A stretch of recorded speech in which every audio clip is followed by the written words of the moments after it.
বিতর্কিত কে বেশি করেছে, আপনার টিম নাকি বিসিবি? বিসিবি। বিসিবি, জি। কি কারণ এটা? 46 কোটি টাকার নোটিশ এটার জন্য? জি।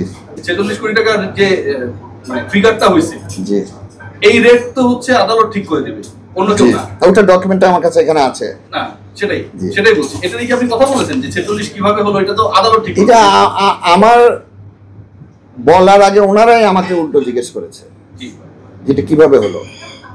এটার উত্তর তো আমার কাছে নেই, তা আমি কিভাবে ওনাদেরকে এটা। মূল ভাইয়ের সাথে আপনার কথা হয়েছে এই ব্যাপারে? না, একবারও কথা হয়নি। আপনি কথা বলার চেষ্টা করেছেন? বহুবার।